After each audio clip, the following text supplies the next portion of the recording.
عقیدہ افضلیت کیا ہے؟ کیا قرآن و سنت نے اس کا بیان کیا ہے؟ وہ کہتے تھے بھائی جو حضرت ابوبکر صدیق کو بعد از انبیاء افضل نہیں مانتا گمراہ ہے، فلاں ہے، یہ ہے، وہ ہے، سنی نہیں، رافضی ہے، شیعہ ہے، جہنمی ہے۔ جو کہتے ہیں کہ حضرت ابوبکر صدیق کے پاس جو افضلیت مطلقہ ہے، وہ جھوٹ بولتے ہیں، افضلیت مطلقہ ہو ہی نہیں سکتی۔ یہ جو مسئلہ افضلیت ہے، پہلے ہمیں قرآن کی طرف آنا پڑے گا۔ آپ کے خیال میں کیوں نہیں آتے قرآن کی جانب؟ اس لیے کہ ان کا پر وہ سارا معاملہ دھڑام کر کے زمین بوس ہو جائے گا۔ فتنے کا ذرا میں کلا کما کرنا چاہتا ہوں یہاں۔ فتنہ سمجھتے ہیں؟ بالکل فتنہ سمجھتا ہوں۔ جو اس پر پوری اہل سنت وہ قبلہ نہیں کدھر اجماع، بھائی قرآن کے مقابلے میں اجماع کی کیا حیثیت ہے؟ دوسری بات ہے کہ اجماع جو تھے یہ ظنی ہوتے ہیں سارے۔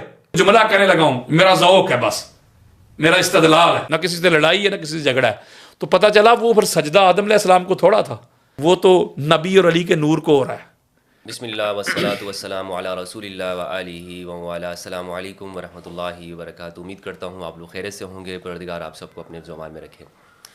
دوستو، ایک بحث کی جاتی ہے اور یہ کہا جاتا ہے کہ یہ ایک ایسا عقیدہ ہے کہ جس پر ہمارے اہل سنت والجماعت کا اجماع ہے اور اس پر مناظرے بھی ہوتے ہیں۔ کہا جاتا ہے کہ رسول اللہ صلی اللہ علیہ وآلہ وسلم کے بعد اس امت میں سب سے افضل شخصیت وہ حضرت ابوبکر رضی اللہ تعالیٰ عنہ ہے۔ بعض لوگ کہتے ہیں کہ امام علی علیہ السلام ہے۔ تو اس پر آپس میں بحث ہوتی ہے، گفتگو ہوتی ہے، ڈیبیٹس وغیرہ ہو رہی ہیں۔ پچھلے دنوں میں آپ نے دیکھا کہ اس موضوع پر کراچی میں ایک پوڈ کاسٹ ہوئی تھی جس میں علامہ یاسین قادری صاحب اور ذوالفقار شاہ صاحب، ان دونوں کے درمیان میں ایک ڈیبیٹ ہوئی اور اس کا جو نتیجہ نکلا وہ ہم سب کے سامنے ہے۔ لیکن آج ہم یہ سمجھنا چاہتے ہیں کہ یہ عقیدہ افضلیت کیا ہے، قرآن و سنت کے نزدیک اس کا معیار کیا ہے، کیا یہ قرآن و سنت سے ثابت ہے یا نہیں؟ کیونکہ جب ہم اس طرح کے موضوعات پر بات کرتے ہیں تو لوگ یہ کہتے ہیں مفتی صاحب یہ تو چھوڑیں، اس فیصلہ کرنے والے ہم کون لوگ ہوتے ہیں، یہ تو اللہ سبحانہ و تعالیٰ ہی اس کا فیصلہ کرے گا، یہ تو قرآن و سنت میں یہ باتیں ہے ہی نہیں، آپ وہ باتیں کر رہے ہیں جو روایات کے اندر ہے، ضعیف درجے کی روایات ہیں اور اس پر ٹائم ویسٹ کرنے والی بات ہے۔ تو ہم یہ بھی سمجھنے کی کوشش کریں گے کیا واقعی قرآن و سنت نے اس حوالے سے کوئی گفتگو نہیں کی یا قرآن و سنت کے اندر اس حوالے سے رہنمائی موجود ہے۔ تو آج اس موضوع پر ہم ڈسکشن کریں گے۔ میرے ساتھ موجود ہیں ملک پاکستان کے مشہور اہل سنت والجماعت سے تعلق رکھنے والے محب اہل البیت، خطیب اہل البیت جناب علامہ یاسین قادری صاحب حفظہ اللہ۔ میں نہایت مشکور ہوں کہ متشکر ہوں کہ انہوں نے اپنا وقت عطا کیا اور اس موضوع پر جو انہوں نے گفتگو کی ہے، آپ سب جانتے ہیں کہ جب بات کرتے ہیں تو دلائل کے انبار لگا دیتے ہیں اور ان کا ایک خاص انداز ہے کہ جو آپ لوگ پسند کرتے ہیں۔ میں نے چاہا کہ ان سے اس حوالے سے گفتگو ہو۔ کراچی تشریف لائے تھے تو ان کا وقت بہت قیمتی ہے، میں ٹائم تمہید میں زیادہ وقت نہیں لینا چاہوں گا، ان کے پاس چلوں گا۔ حضرت السلام علیکم ورحمۃ اللہ وبرکاتہ۔ جی وعلیکم السلام ورحمۃ اللہ وبرکاتہ۔ کیسے ہیں حضرت آپ؟ جی اللہ کا بڑا فضل ہے، بڑا کرم ہے، آپ سنائیں۔ متشکر ہوں قبلہ کہ آپ نے اپنا قیمتی وقت عطا کیا اور ہمارے جو ناظرین ہیں وہ آپ سے بہت محبت کرتے ہیں۔ بہت فرمائش ہے میرے پاس کہ علامہ یاسین قادری صاحب کے ساتھ گفتگو کی جائے، علامہ یاسین قادری صاحب کو بلایا جائے، تو ان سب کی جانب سے آپ کا شکریہ ادا کرتا ہوں۔ دیکھیں مفتی صاحب، ماشاءاللہ جس طرح آپ کام کر رہے ہیں، پہلے تو میں آپ کا شکریہ ادا کرنا چاہتا ہوں کہ جب بھی ٹائم ملتا ہے آپ مجھ سے رابطہ کرتے ہیں اور بلاتے ہیں تاکہ آپ کسی پلیٹ فارم کے ذریعے سے جو پیغام ہے، حق کا پیغام، قرآن کا پیغام، آقا علیہ الصلوۃ والسلام کے فرمان کا پیغام، پھر اہل بیت اطہار کا، پھر اصحاب کا، ساری دنیا تک پہنچتا ہے۔ تو میں آپ کا شکر گزار ہوں کہ آپ نے مجھے یہ موقع دیا ہے کہ میں لوگوں تک قرآن اور مصطفیٰ کے فرمان سے حقائق پہنچا سکوں۔ بہت شکریہ۔ اچھا حضرت، موضوع کی جانب آتا چلوں کہ جو ہمارا موضوع ہے افضلیت، اس پر آپ کی کتاب بھی ہے، تو وہ کتاب بھی آپ نے پیش کی تھی، اس پہ میں گفتگو کر چکا ہوں۔ سب سے پہلے تو آپ ہمیں یہ بتائیں کہ یہ افضلیت، عقیدہ افضلیت کیا ہے؟ کیا قرآن و سنت نے اس کا بیان کیا ہے؟ اس کا معیار کیا ہے؟ افضل کون ہے، مفضول کون ہے؟ اور اس امت کے اندر یہ جو دو دھڑے ہیں، یعنی ایک یہ کہتے ہیں کہ حضرت علی ہیں، ایک دھڑا یہ کہتا ہے کہ حضرت ابوبکر رضی اللہ عنہ ہیں، تو آپ کا اس حوالے سے کیا نقطہ نظر ہے اور ہم کیسے فیصلہ کریں گے؟ اس کا کوئی معیار قرآن و سنت کی روشنی کے اندر ہے تو وہ آپ بیان کیجیے۔ دیکھیں مفتی صاحب، سب سے پہلے تو میں یہ عرض کرنا چاہتا ہوں کہ مجھے یہ کتاب جو ہے یہ لکھنے کی کیوں ضرورت پیش آئی۔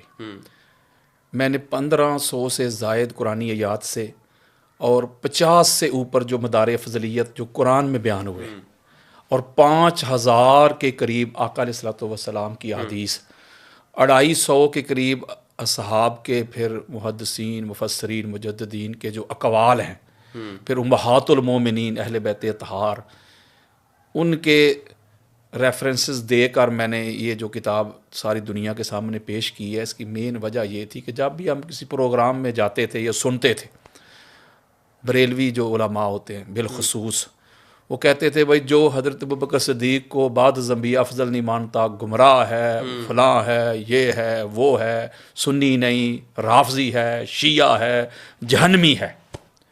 تو جب اس طرح کی وہ باتیں کرتے تھے تو پھر ہم نے سوچا کہ یار یہ جو اتنا زور دیتے ہیں کہ بعد از انبیاء افضل البشر بالتحقیق حضرت ابوبکر صدیق جو نہیں مانتا، اس کا سنیت کے ساتھ کوئی تعلق نہیں، کوئی واسطہ نہیں، کوئی رشتہ نہیں، وہ رافضی ہے، شیعہ ہے۔ تو میں بڑا پریشان ہوتا تھا، میں کہا یار یہ کیسا طریقہ ہے کہ انہوں نے اس کو کس کیٹیگری پہ لے گئے ہیں، اس کو ایمان ہی بنا دیا اس معاملے پہ، جو ابوبکر صدیق کو افضل نہیں مانتا اس کو گمراہ کہہ رہے ہیں، سنیت سے نکال رہے ہیں۔ تو پھر میں نے قرآن مجید فرقان حمید کی طرف جو ہے نا رجوع کیا۔ اچھا، الحمد کی الف سے لے کے الناس کی سین تک، اور یہ میں آپ کو چیلنج کر رہا ہوں پوری دنیا کو، کوئی ایک مجھے ایک آیت مجیدہ ایسی نہیں ملی جس میں یہ جو مولوی صاحب کا سودا ہے، یہ جو چورن بیچ رہے ہیں، اس کی کوئی مجھے دلیل ملے۔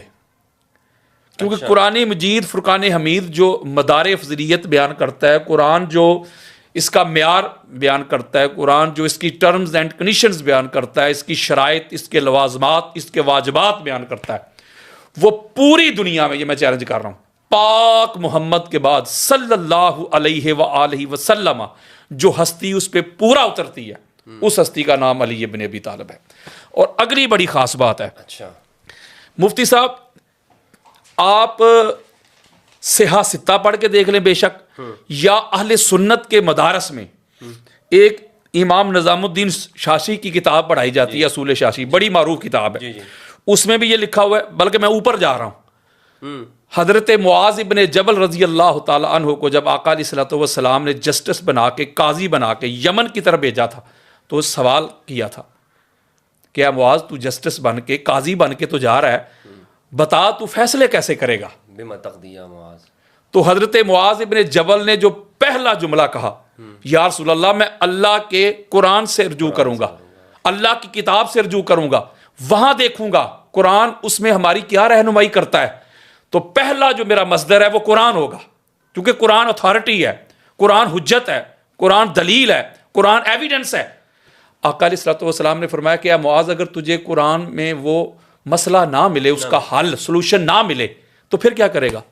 فَبِسُنَّتِ رسول اللہ صلی اللہ علیہ وآلہ وسلم۔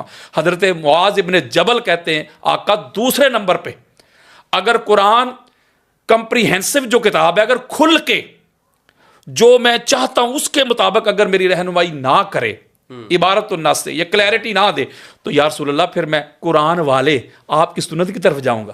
آقا علیہ الصلوۃ والسلام فرماتے ہیں کہ اے معاذ اگر تجھے میری سنت میں بھی وہ مسئلے کا حل نہ ملے، نہ قرآن سے ملے، نہ میری سنت سے، تو پھر حضرت معاذ نے کیا کہا؟ اجتہد رائی، یا رسول اللہ پھر میں اپنی رائے سے اجتہاد کروں گا۔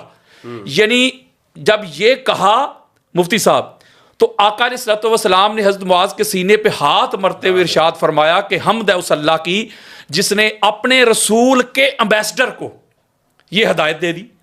یعنی یہ جو حفظ مراتب بیان کیے ہیں حضرت معاذ ابن جبل نے اور تاجدار کائنات نے، مفتی صاحب تصدیق کر دی ہے کہ پہلا سورس جو ہے وہ قرآن، اس کے بعد پھر آقا کا فرمان، اور تیسرے نمبر پہ اگر یہ اجماع کو لاتے ہیں یا اجتہاد کو لاتے ہیں تو اس کا تو نمبر مفتی صاحب تیسرا ہے۔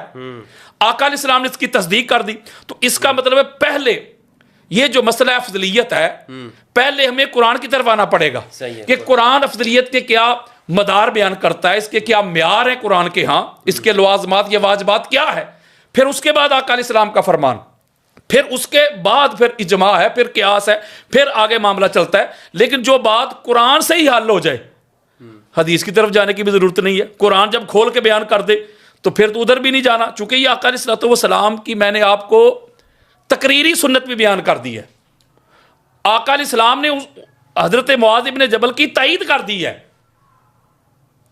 اجماع کی طرف نہیں گئے. اور ایک اور بڑی خاص بات ہے مفتی صاحب, یہ میں نچوڑ دینے لگا ہوں خدا کی قسم, اچھا یہ کرم دینے لگا ہوں جو ادھر سے ہوا ہے. سب سے پہلی بات, جب ملا حضرات یہ کہتے ہیں مفتی صاحب, تھوڑا سا مجھے ذرا ٹائم چاہیے پھر میں اگلا سوال لوں گا آپ کو.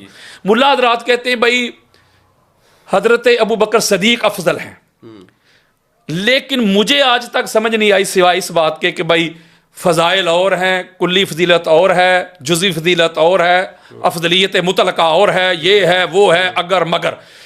پہلی بات میں چیلنج کر رہا ہوں آپ کے ذریعے سے, اللہ کے فضل و کرم سے, درے علی المرتضیٰ کا میں ایک نوکر ہوں, ایک منگتا ہوں, ایک دیوانہ ہوں, ایک پروانہ ہوں, ایک بیکاری ہوں, چیلنج کر رہا ہوں. وہ اللہ کے بندو, پہلے سب سے پہلے تو افضل کی طرف آؤ نا. افضل کا معنی تو دیکھو, لغت کے پوائنٹ آف ویو سے چیک کرو, یا اصطلاحی ٹرم چیک کرو, یا اس کا روٹ ورڈ تو دیکھو, اس کا اوریجن, اس کا مادہ تو چیک کرو نا کہ یہ افضل ہے کیا. ہم جو کہہ دیتے بھائی فلاں بندہ جو ہے نا یہ قاضی ہے, تو قاضی کیوں کہیں گے؟ اور بھائی وہ جسٹس ہوگا, کوئی فیصلے کرے گا, اس کرسی پہ بیٹھا ہوگا تو اسے قاضی کہیں گے نا. ہم کہتے بھائی فلاں بندہ جو ہے نا وہ نعت خواں ہے, تو کسے نعت خواں کہیں گے؟ جو نعت پڑھے گا. فلاں بندہ شاعر ہے تو کسے کہیں گے؟ جو شعر کرتا ہو, جو پوئٹری پیش کرے گا. فلاں بندہ خطیب ہے جو خطاب کرے.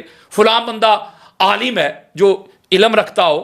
تو اس کا مطلب ہے کہ کسی بھی ڈپارٹمنٹ کی طرف آپ جائیں, کسی بھی منصب کی طرف جائیں, عہدہ کی طرف جائیں, جو اس کی ڈیمانڈ, جو اس کی ٹرمز اینڈ کنڈیشنز ہوتی ہیں, اگر وہ بندہ پوری کرتا ہے مفتی صاحب, تو پھر وہ ٹائٹل کا حقدار ہوتا ہے. یہ افضل جو ہے نا مفتی صاحب, افضل کا مادہ ہے فضل. یہ توجہ آپ کی چاہوں گا, آپ کو تو سبق سنا رہا ہوں. افضل کا مادہ ہے فضل. فضل کی جمع ہے فضائل. یعنی یہ جو کہتے ہیں نہیں فضائل سے نہیں, وہ مولوی صاحب جس کا بھی آپ نے نام لیا وہ کہتا تھا نہیں فضائل نہ پڑھیں, فضائل سے کوئی بندہ افضل نہیں ہوتا. میرا دل کرتا ہے, میں کیا کہوں, جو بندہ کہتا ہے نا فضائل سے بندہ افضل نہیں ہوتا, میرا دل کرتا ہے اس کو ذرا ایک دفعہ بتاؤں تو صحیح اچھے طریقے سے پکڑ کے کہ فضائل کے بغیر مجھے افضل تو ثابت کر. افضل کا مادہ ہے مفتی صاحب فضل. جی بالکل, فضل سے ہے افضل.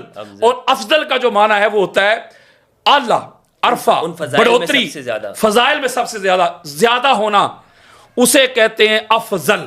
جس کے پاس زیادہ فضل ہوگا وہ افضل. مثلا عالم, عالم کا مادہ علم, عین لام اور میم.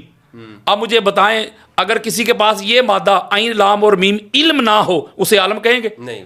اور عین لام اور میم سے بنا معلم, معلم کا مادہ بھی یہی ہے. اس کا مطلب ہے کہ معلم وہی ہے جس کے پاس علم ہو. عین لام اور میم سے بنا متعلم, علم پڑھنے والا, گین کرنے والا. اسی سے بنا علیم, عین لام اور میم سے جاننے والا. اسی سے بنا معلوم, وہ بھی جاننا آ گیا.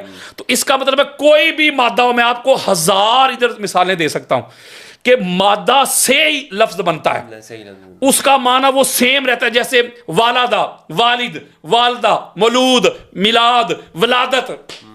یعنی کہ جو مادہ ہوتا ہے نا, مادہ وہ جہاں جہاں آپ کو ملے گا اس کا معنی وہ ملے گا. تو یہ جو افضل ہے مفتی صاحب, اس کا جو مادہ ہے, اس کا جو اوریجن ہے وہ ہے فضل. اور فضل کی جمع ہے فضائل. تو پتہ چلا جس کے پاس فضائل ہوں گے, جس کے پاس وہ فضل ہوگا وہی افضل ہوگا. فضل نکل جائے افضل نہیں, علم نکل جائے عالم نہیں, علم نکل جائے معلم نہیں. اسی طرح زہد نکل جائے زاہد نہیں, عبادت نکل جائے عابد نہیں, آسامہ نکل جائے عاصم نہیں, جہاد نکل جائے مجاہد نہیں, حفظ نکل جائے حافظ نہیں. تو اس کا مطلب یہ ہوا کہ جو بھی اس کی ڈیمانڈز ہیں, جو اس کی ٹرمز ہیں, جو اس کی کنڈیشنز ہیں, جب وہ اس میں ہوں گی تو پھر وہ اس کو افضل کہیں گے. اب یہ جو فضل کا مادہ ہے مفتی صاحب, فضل, اب یہ فضل آپ کو, یہ میں چیلنج کر رہا ہوں, فضل کا مادہ آپ کو جہاں بھی ملے, گالی مک گئی. جیسے میں نے کہا نا کہ علم, عین لام اور میم جہاں ملے, معنی اس کا جاننا ضرور ہوگا, نالج, فہم, ادراک, ایجوکیشن ضرور ہوگا.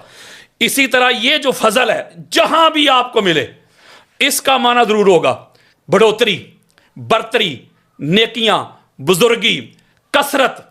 یہ بالکل اس میں ہوگا. مثلا فضل, یہ فضل جو مادہ ہے, فضل سے بنا فاضل. اس کا فاضل میرا خیال ہے جاہل کو کہتے ہوں گے. نہیں جس کی فضیلت ہوتی ہے اسی کو کہتے ہیں نا. تو فضل سے بنا نا. یہ فضل کا مادہ جو اس سے بنا تفضیل. تفضیل. صحیح. تو میرا خیال تفضیل اسی کو کہتے ہیں نا جس کے پاس وہ فضل ہو, وہ اس کی فضیلت بیان ہو رہی ہے. یہ فضل کا مادہ اس مفتی صاحب بڑی خاص بات آ گئی. کثرت کی میں بات کر رہا ہوں, سمجھا رہا ہوں فضائل کی کثرت. اب فضل کے مادے سے بنا فضول. میں آپ کو کہتا ہوں مفتی صاحب آپ کے پاس کوئی مائک ہے, مجھے مائک چاہیے, میں ریکارڈنگ کرتا ہوں. آپ کہتے ہیں کہ قادری صاحب یہ مائک لے جائیں, میرے پاس فضول پڑا ہوا ہے. اضافہ ہے. کیوں کہ ضرورت سے زیادہ. فضول کسے کہتے ہیں؟ یہ میرے پاس ضرورت سے زیادہ ہے. یہ موبائل آپ مفتی صاحب لے لیں, یہ میرے پاس فضول پڑا ہے. فضول کیا؟ ضرورت سے زیادہ. تو فضول کا مادہ فضل ہے. اس کا مطلب ہے یہاں سے بھی کثرت ثابت ہو رہی ہے نا, کثرت ثابت کہ کسی چیز کا زیادہ ہونا, زیادتی, کثرت. تو اسی طرح یہ فضائل سے اس لیے بھاگتے ہیں, کہتے فضائل سے بندہ افضل نہیں ہوتا. ان کو پتہ ہے نا کہ پوری کائنات میں پاک محمد کے بعد جس کے پاس فضائل ہیں اس کا نام علی ابن ابی طالب ہے علیہ السلام. اور اگلی بات بڑی خاص ہے, جو امام احمد رضا خان بریلوی نے مفتی صاحب مطلع القمرین کتاب لکھی ہے, پہلی بات تو یہ پوری کتاب میں وہاں بھی انہوں نے کسی حدیث کی سند بیان نہیں کی. جو مولوی کہتے سند کدھر ہے, پوری کتاب میں چیلنج کر رہا ہوں. اچھا. اور اگلی بات, اتنے بڑے امام میں سند نہیں ہے. بالکل, جو شیخ خیر کی فضیلت پر انہوں نے کتاب لکھی ہے, مجھے دکھائیں. اگلی بات, نہیں تو پھر انہوں نے کس چیز سے ثابت کیا ہے؟ فضائل سے. یہی تو میں آپ کو بتانے لگا ہوں. وہ فضائل سے کیا ہے. حضرت ابوبکر صدیق کے پاس تقویٰ بہت زیادہ تھا, اس ستاروں سے زیادہ نیکیاں تھیں, وہ ساری روایتیں لے کے آئے ہیں. اما عائشہ صدیقہ نے پوچھا یا رسول اللہ کوئی دنیا میں ایسا بھی ہے ستاروں سے بڑھ کے جس کی نیکیاں, وہ روایت آپ نے سنی ہوئی ہے. یہ ساری امام احمد رضا خان بریلوی لے کے آئے ہیں. وہ انہوں نے مال دے دیا. وہ اللہ کے بندو, یہ فضل نہیں تو اور کیا ہے؟ صحیح ہے مفتی صاحب. مال خرچ کرنا, جہاد کرنا, قتال کرنا, زہد, ورع, تقوی, طہارت, یقظہ, بیداری, قیام, رکوع, سجود, وہ یہ فضائل ہی تو ہیں. تو فضائل سے بندہ افضل بنتا ہے. ایک اور بات ہے, میں ذرا ٹائم چاہیے مجھے تھوڑا سا, میں ذرا اس کو کلیئرٹی دینا چاہتا ہوں. اس فتنے کا ذرا میں کلا کما کرنا چاہتا ہوں. یہاں فتنہ سمجھتے ہیں؟ بالکل فتنہ سمجھتا ہوں. جو اس پر پوری اہل سنت وہ قبلہ نہیں کدھر اجماع. بھائی قرآن کے مقابلے میں اجماع کی کیا حیثیت ہے؟ اگر تو قرآن کھول کے بیان نہ کرے, ابھی تو میں قرآن کی طرف آیا ہی نہیں جو آپ نے سوال کیا ہے. قرآن تو کھول کے بیان کر رہا ہے.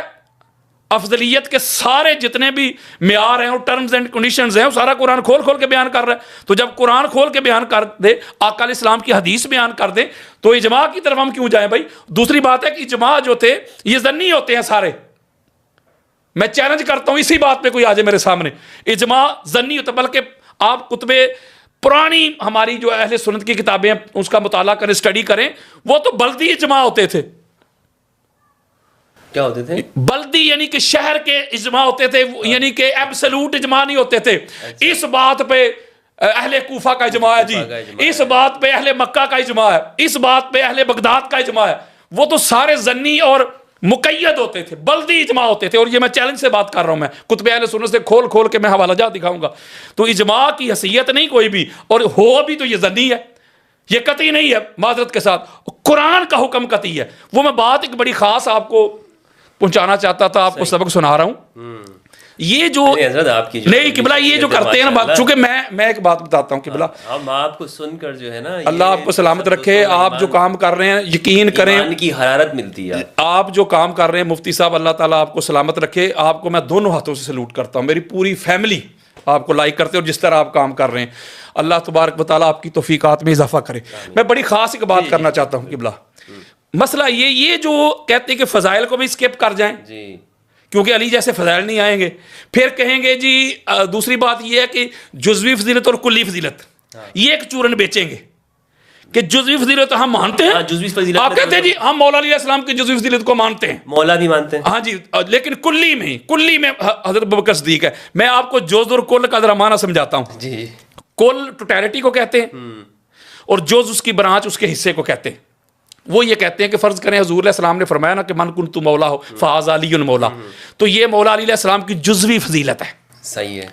وہ یہ کہتے ہیں. یا افضلیت مطلقہ کہتے ہیں ایبسلوٹ کسی کی فضیلت ہونا ہر جہت سے. اچھا اس میں یہ چیزیں بھی ہوں گی یا یہ نہیں ہوں گی؟ میں اگر یہ مطلقہ جو کہتے ہیں ابو بکر صدیق جو ہے ان کی جو افضلیت ہے مطلقہ ہے, ایبسلیوٹلی ہے. مطلقہ کا مطلب یہ کہ وہ بھی مولا ہے.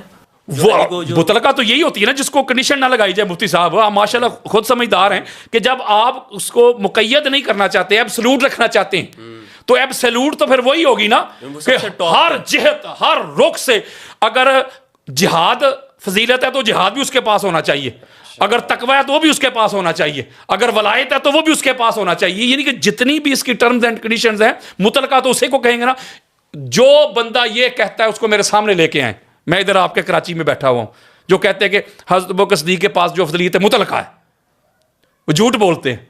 افضلیت مطلقہ ہو ہی نہیں سکتی. میں بات بڑی خاص سمجھانا چاہتا ہوں. وہ جان چھڑانے کے لیے نا مفتی صاحب یہ کہہ دیتے ہیں جی دیکھیں جی وہ جزوی فضیلت اور ہوتی ہے, کلی فضیلت اور ہے. میں ایک بات آپ کے سامنے عرض کرنا چاہتا ہوں کہ یہ جو جز ہوتا ہے نا, جز حصہ پارٹ برانچ, قرآن مجید فرقان باڈی ہے اس کا, یہ ہاں جی قرآن مجید فرقان مجید کی 114 صورتیں, میں ذرا پاک مثال دیتا ہوں 114. اب اگر ہم ان کو الگ الگ کریں تو قرآن کے جز ہیں. سورہ یاسین الگ ہے, سورہ کوثر الگ ہے, سورہ بقرہ الگ ہے, سورہ انفال الگ ہے, ٹھیک ہے نا. اس کو الگ الگ کریں گے یہ قرآن کا جز ہے. سب کو جمع کر دیں گے تو قرآن کا کل ہے.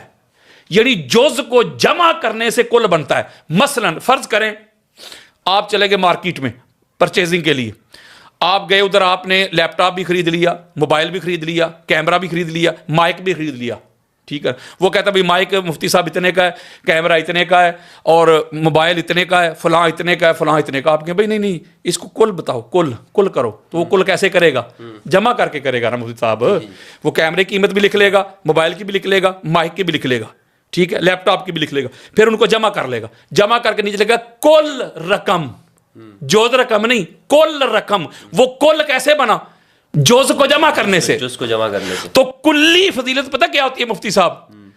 فضائل کو جمع کریں تو جتنی بھی کسی کی فضیلتیں ہیں, فضائل ہیں, عظمتیں, رفتیں, اس کو جمع کریں گے تو وہ بنے گی کلی فضیلت. یہ کلی فضیلت نہیں اپنی مرضی سے, کہ اپنی مرضی سے کہتے نہیں بھائی یہ بھی جوز ہے, یہ بھی جوز ہے, یہ بھی جوز ہے, یہ بھی جوز ہے. سب سے بڑی مثال میں آپ کو دیتا ہوں ایک اور. فرض کریں بلا تشبیہ و بلا مثال بات سمجھانے کے لیے ذرا نیچے اتر کے, فرض کریں ایک لڑکا ہے, کی مثالیں بڑی جو ہے نا خطرناک, اس نے میٹرک میں 1100 میں سے 850 نمبر لیے اس نے, اور پہلی پوزیشن پہ آ گیا, اول نمبر. اس کے بعد جو دوسرے نمبر پہ ہے اس نے لیے 650. پہلے نمبر والے نے 850, دوسرے والے نے 650.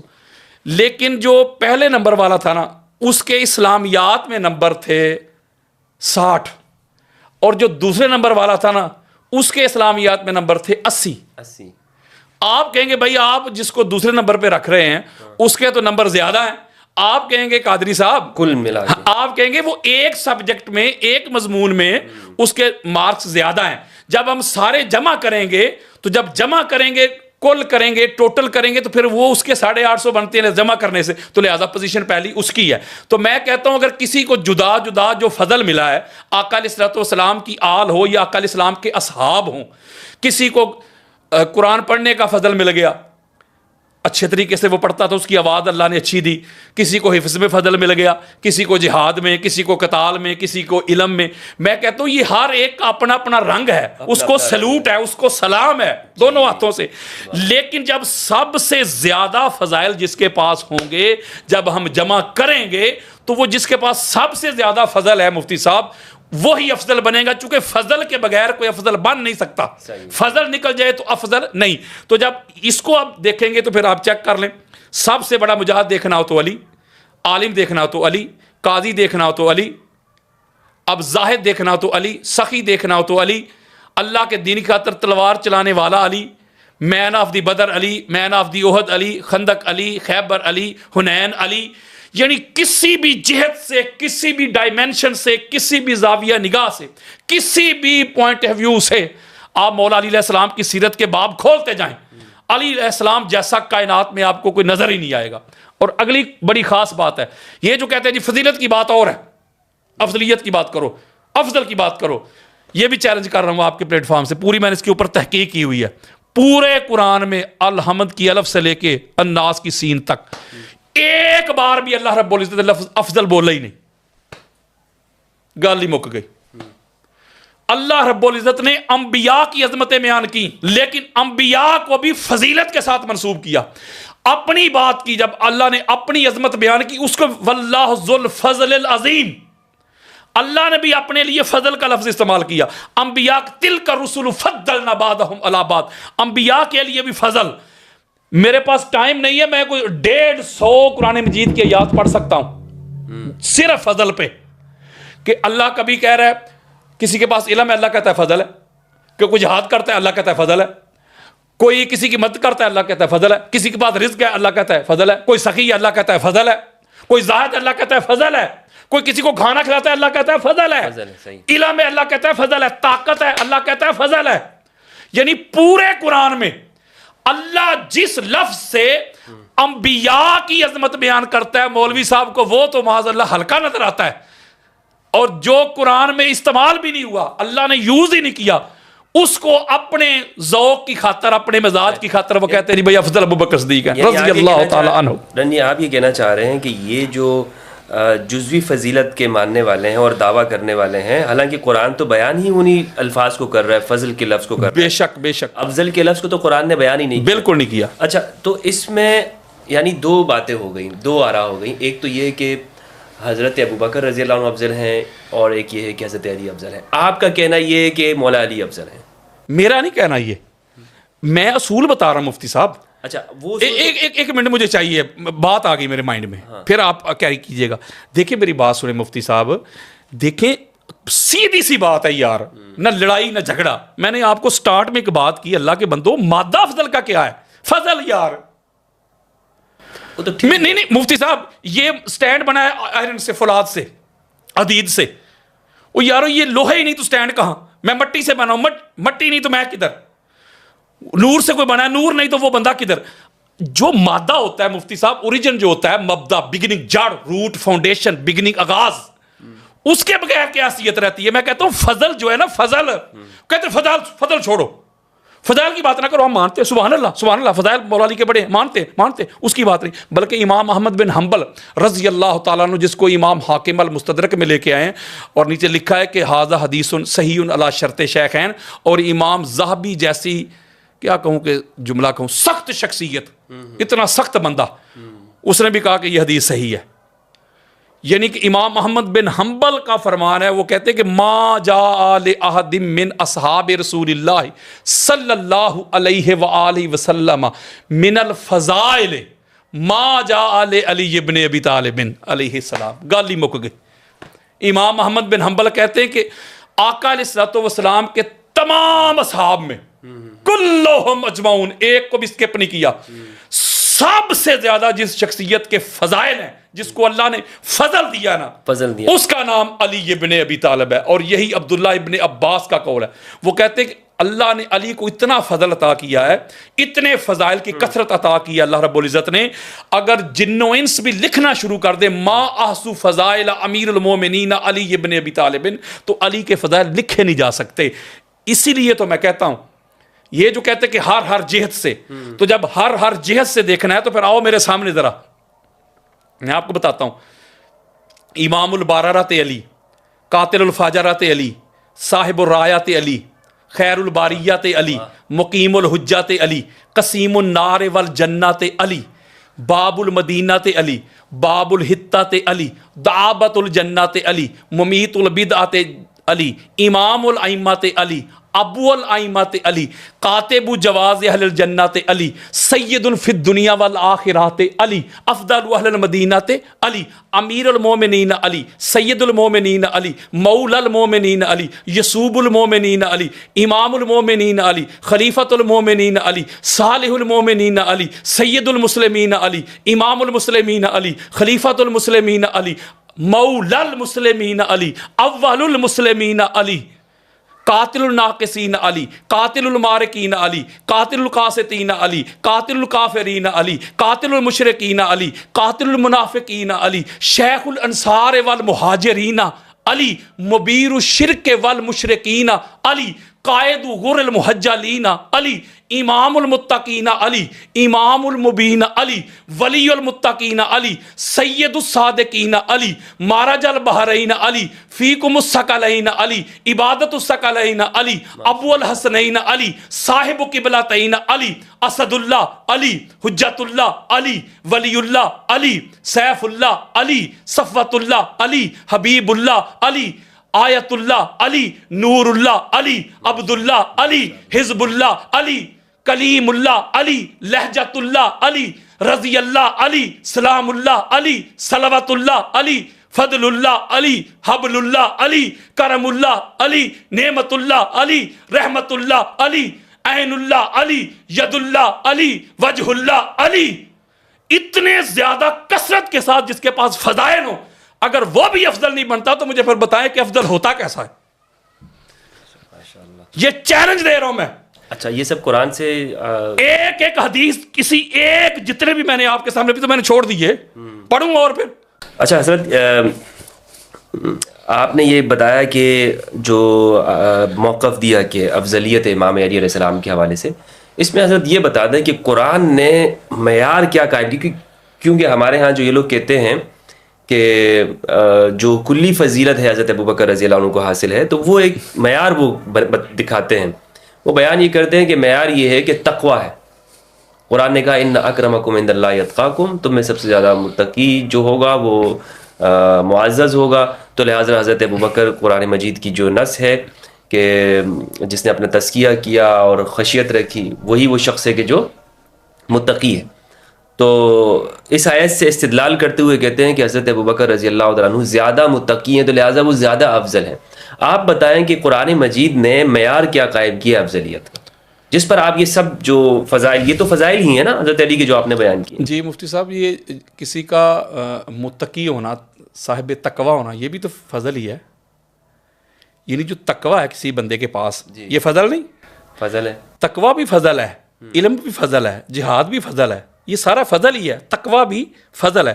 اور بات بڑی خاص ہے، قرآن مجید فرقان حمید جو ہے نا، جب وہ یہ کہیں گے، حضرت معذرت سے آپ سے روک رہا ہوں آپ کو، وہ یہ کہتے ہیں یہ سب تو یاسین قادری کا یا آپ لوگوں کا فہم ہے، علماء کا ہے، ہم تو آپ کے سامنے قرآن پیش کر رہے ہیں. قرآن کہاں پیش کرتے؟ میں تو چیلنج بار بار کر رہا ہوں، آؤ سامنے کوئی، میں آپ کے پلیٹ فارم کے ذریعے پھر کہہ رہا ہوں، کوئی ایبسلیوٹلی چیلنج ہے، کوئی زید بکر جس کا جی چاہے. لیکن میرا یہ 14 شرائط کے اوپر پڑی ہوئی ہیں، نیٹ کے اوپر میں نے دی ہوئی ہیں. بات فقط قرآن سے کرنی ہے، قرآن سے بس، بابے شابے نہیں. قرآن کی آیت پڑھیں گے، اس کے نیچے 1000 بھی کوئی حدیث پڑھ لے، اس کو اجازت ہے. اچھا، آپ اقوال علماء سے استدلال نہیں؟ نہ، فقط قرآن کے نیچے اس کی تائید میں لے آئیں. قرآن کے تضاد میں نہیں چلے گا کسی کا. دیکھیں، ہم بزرگوں کا میں ادب کرتا ہوں، احترام کرتا ہوں، حیا کرتا ہوں، لیکن قرآن کے مقابلے میں اس کے کسی قول کو حجت نہیں مانتا. تقوی کی بات سن لیں ذرا. قرآن مجید فرقان حمید میں جو مدار افضلیت بیان ہوئے ہیں، قرآن کہتا ہے بھئی یہ چیزیں جو ہے نا، یہ ڈیمانڈز ہیں، ریکوائرمنٹ ہیں افضل ہونے کی. بلکہ میں حدیث کی طرف بھی آؤں گا. تو ایک حکم ہوتا ہے قرآن کا بالعموم، عمومی حکم، جی، پوری امت کے لیے، ٹھیک ہے نا. تو اس کا مطلب یہ ہوا کہ فرض کریں قرآن کہتا ہے کہ جو علم ہے یہ افضلیت کا مدار ہے. تو آپ دیکھیں گے کہ حضور کے بعد سب سے بڑا عالم کون ہے؟ وہ کوئی بھی ہو تو پتہ چلا وہ افضل بن جائے گا.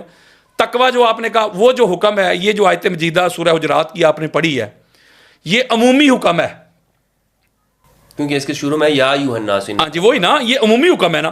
اب دیکھا جائے گا کہ کیا مفتی صاحب میں کیا کروں، میں قرآن پڑھ کے سناتا ہوں، آقا کی حدیث پڑھ کے سناتا ہوں، کہتے ہیں گستاخی ہوگی. میں پھر حلف دے رہا ہوں، واللہ باللہ تاللہ، اللہ اور اللہ کے رسول کی عزت کی قسم کھا کے میں کہتا ہوں، اگر میرے دل میں، میرے وہم میں، میرے گمان میں کسی شخصیت کی گستاخی اور بے ادبی ہو، بلکہ وہ لعنتی ہے، جہنم کا کتا ہے وہ، جو یہ سوچ کے بات کرے کہ میں فلاں کی گستاخی کر رہا ہوں، فلاں کی بے ادبی کر رہا ہوں. نہیں، آپ بتائیں، میں صرف حقائق بات کر رہا ہوں حوالہ جات کے ساتھ. یہ ہے کہ ہم حوالہ لوگوں آپ اگر قرآن مجید فرقان حمید کی سورہ حجرات پڑھ کے دیکھ لیں، اس کی آیت مجیدہ نمبر 2 ہے اس کی. اللہ رب العزت نے ارشاد فرمایا کہ یا ایھا الذین آمنوا لا ترفعوا اصواتکم فوق صوت النبی، اے ایمان والو جب مصطفیٰ کی بارگاہ میں آتے ہو تو اپنی آوازیں پست رکھا کرو. میرے مصطفیٰ کی بارگاہ میں آتے ہو تو آوازیں بلند نہ کیا کرو، اور نہ ٹو بی فرینک، اس طرح میرے مصطفیٰ کو بلایا کرو، پکارا کرو جیسے اب آپ ایک دوسرے کو ٹو بی فرینک بلاتے ہو. اگر اس طرح کر لیا تو تمہارے سارے اعمال ہبط کر ہو جائیں گے. اب اس میں جو ہماری اہل سنت کی کتابیں ہیں معتبر کتابیں, صحیح بخاری, صحیح مسلم کی, یعنی متفق علیہ حدیث ہے یہ, کہ ہر بندے کو پتہ ہے. اور اس کا شان نزول ہے, ناصر الدین البانی جیسی شخصیت جو ہے اس نے بھی کہا حدیث صحیح ہے, بلکہ اس حدیث کے اوپر کسی نے آج تک مخالف نے بھی یہ بات نہیں کہ حدیث ضعیف ہے. کہ یہ میں بس بات کا جواب دینے لگا ہوں, بس وہ سن لے ذرا. وہ جو دونوں حضرات ہیں شیخین کریمین رضی اللہ تعالی عنہما, یہ دونوں چونکہ حضور علیہ الصلوۃ والسلام کے سامنے ایک امیر کی سلیکشن کے اوپر تھوڑا سا آپس میں جھگڑ پڑے, آواز تھوڑی سی بلند ہو گئی. اس سے اگلی جو جڑی ہوئی آیت ہے اس میں اللہ کیا کہتا ہے؟ پہلی آیت میں اللہ کہہ رہا ہے کہ خبردار نبی کی بارگاہ میں آتے ہو تو آوازیں جو ہے بلند نہیں کرنی, کر لی تو یہ ہوگا. اس سے اگلی آیت میں اللہ کیا کہتا ہے کہ ان الذین یغضون اصواتهم عند رسول اللہ اولئک الذین امتحن اللہ قلوبهم للتقوی, کہ وہ لوگ جو نبی کی بارگاہ میں آوازوں کو پست رکھتے ہیں ان کے دلوں کو اللہ تقوی کے لیے چن لیتا ہے. تو پتہ چلا کہ قرآن مجید فرقان حمید کی نص سے پتہ چلا اللہ نے تقوی کا بھی معیار بیان کر دیا, یعنی وہاں پر آپ آواز اونچی نہ کریں, ادب مصطفیٰ. اور اس کے اوپر میں دلیل دیتا ہوں جس کو امام حاکم, آخری پر آپ اگلا سوال کریں, امام حاکم المستدرک میں لے کے آئے یہ حدیث صحیح ہے. آقا علیہ الصلوۃ والسلام فرماتے کہ معراج کی رات اللہ رب العزت نے علی علیہ السلام کے 3 خصائص مجھے بیان کیے, 3 فضائل, 3 مناقب, 3 صفات, ایٹریبیوٹس بیان کی. انہ سید المومنین, علی جو ہے نا ایمان والوں کا سردار ہے. و امام المتقین, متقی نہیں علی, متقین کا امام ہے. و قائد الغر المحجلین, اور نورانی چہرے والوں کا قائد, رہبر اور لیڈر ہے. ہم یہ کہہ سکتے ہیں امام الصحابہ علی بن ابی طالب؟ جی امام الصحابہ کہہ سکتے ہیں. کیوں نہیں کہہ سکتے؟ دیکھیں نا مومنین صحابہ کو تو کہا ہی اللہ نے ہے کہ یا ایھا الذین آمنوا, صحیح ہے, ٹھیک ہے نا. تو اس کا مطلب ہے کہ آقا علیہ الصلوۃ والسلام فرما رہے. دوسری بات یہ ہے کہ میں مولا کا معنی نہیں بیان کر رہا, مولا کا معنی بھی آقا ہے, آقا, مالک, مددگار. مولانا صاحب کہہ رہے تھے کہ اس کا معنی دوست ہے. دوست کیسے؟ وہ آقا علیہ السلام نے کنڈیشن لگا دی نا, من کنتو, جیسے آپ نے ایک جملہ کہا تھا کہ حضور نے تو اس کو ایبسلیوٹ نہیں بات کی, یعنی کہ ویسے کنڈیشن لگا دی ساتھ کہ جس کا میں مولا اس کا علی مولا. یعنی اب آقا علیہ الصلوۃ والسلام جس طرح کے مولا ہیں علی کو بھی اس طرح کا مولا ماننا ہوگا. اگر آقا علیہ السلام کو کوئی بندہ کہتا ہے یہ غلام ہے یا دوست ہے, اب آقا علیہ السلام کو بندہ کہہ سکتا ہے میرے دوست ہیں, جیسے آپ نے ایک جملہ کہا تھا کہ حضور کو ہم کہنے کے دوست ہیں, تو پھر ساتھ ہی پلٹ گیا نہیں محبت. تو اس کا مطلب یہ ہوا کہ آقا علیہ الصلوۃ والسلام نے علی علیہ السلام کی جو عظمت ہے, یہ تو میں نے بات کرنی تھی مطلق آپ کے پوائنٹ آف ویو سے, اس کی طرف تو میں گیا ہی نہیں, نہ میں نے یہ حدیث غدیر کی طرف گیا ہوں, نہ میں حدیث منزلت کی طرف گیا ہوں. یہ وہ علی علیہ السلام کی انفرادی عظمتیں ہیں. یعنی آپ یہ کہتے ہیں کہ تقوی میں بھی سب سے بڑھ کر علی ہے, سب سے بڑھ کر کوئی ایک جہت ایسی نہیں. مفتی صاحب میں تو گالی مکا دیتی کہ جو ان سے زیادہ ہو, کہ جو جس جہت میں کوئی علی سے بڑھ جائے. صحیح. تو یہ اس پر آپ کے پاس کیا دلیل ہے؟ کس حوالے سے کہ علی سب سے زیادہ تقوی میں زیادہ ہے؟ میں نے آپ کو تقوی کسے کہتے ہیں؟ رک جانا. میں اور سادہ کرتا ہوں, حالات نہ جانے کون مار دے کافر کہہ کے شہر کا شہری مسلمان بنا پھرتا ہے. علی علیہ السلام کا سٹارٹ چیک کریں بگننگ سے لے کے آخر تک, آپ کو سمجھ آ جائے گی. ایک ایک بندے کا تقوی چیک کر لینا. اچھا, تو یہ جو اہل سنت والجماعت کا جو عقیدہ افضلیت کا نظریہ ہے کس بنیاد کے اوپر کھڑا ہوا ہے؟ مفتی صاحب اس کو آپ اہل سنت نہ پھر کہیں, بریلوی کہیں. جب آپ اہل سنت کہتے ہیں تو میری بات سنیں نا, جب آپ اہل سنت کہہ دیتے ہیں نا تو پہلے اس لفظ پہ آنا پڑے گا. اہل سنت کس کی سنت والے؟ یعنی اہل حدیث ہو گئے حدیث والے, اہل سنت کس کی سنت والے بھائی؟ رسول کی سنت. رسول کی سنت والے. تو جو رسول کی سنت کو فالو کرے گا وہی ہے نا اہل سنت. جیسے ہم کہتے ہیں یہ جو فلاں شیعہ ہو گیا, جیسے آپ جملہ کہتے ہیں کہ وہ سمجھتے ہیں کہ شاید یہ جو ہمارے دور میں جو یہ جو اسکول آف تھاٹ ہے شیعہ نے علی, یہ جو موجودہ ہیں جو فقہ کے طور پہ جس کو لیا جاتا ہے ایک مسلک کے طور پہ, وہ شیعہ نہیں, مولا علی علیہ السلام کی جماعت کا شیعہ, مولا کا شیعہ, مولا کی گروہ, مولا کا جو جماعت ہے نا, چاہنا وہ شیعہ. تو اسی طرح میں ایک جملہ کہتا ہوں کہ اگر اہل سنت جو کہتے ہو تو پھر ان کے ہاں پریورٹی تو پھر نبی کی سنت ہونی چاہیے نا. تو مجھے بات بتائیں, جتنے بھی ان کے عقائد اور نظریات ہیں, ویژن ہیں, کہ سارے مجھے بتائیں کہ کہاں یہ حضور کی سنت کو فالو کر رہے ہیں. تو سارے اپنے بزرگوں کی بات کو مانیں. کسی نے اپنے بزرگ کو بریلوی کہہ کے سنیت کا نام بریلوی رکھ لیا، کسی نے اپنا ساتھ جوڑا مہر بھی کر لیا، کسی نے اس کو سہروردی کر دیا، کسی نے اس کو چشتی کر دیا، کسی نے اس کو قادری کر دیا، اور کسی نے اس کو اطاری کر دیا، اور ہر بندہ جو ہے قرآن حدیث کے مقابلے میں اپنے بزرگ کی بات کو حجت مان رہا ہے۔ آپ دیکھیں یہ جو مناظرہ ہوا ہے راول پنڈی میں، یہ جو اپنا امتیاز شاہ جی کے درمیان اور دوسرا وہ جلالی کا ایک تھا چیلا مختار رضوی، تو آپ نے کبھی غور نہیں کیا ہوگا اس پہ، وہ غور کیجیے گا جا کے، وہ دونوں حضرات جو مناظرہ کر، دونوں مناظر جو ہیں وہ بی بی پاک کا تو مقدمہ ہی نہیں لڑ رہے، وہ جلالی کو ڈیفینڈ کرنے کے لیے گیا ہوا ہے، اور امتیاز شاہ جی آگے سے پیر میرن شاہ کو ڈیفینڈ کر رہے ہیں، ان کی عبارت کو، وہ جو تصفیہ والی عبارت ڈیفینڈ کر رہے ہیں، پڑھ کے اس کو بتا رہے ہیں۔ تو یہی تو میں کہتا ہوں کہ جب تک آپ معذرت کے ساتھ ہاتھ جوڑ کے، جب تک آپ بزرگوں سے نہیں نکلیں گے تب تک آپ اہل سنت نہیں ہو سکتے۔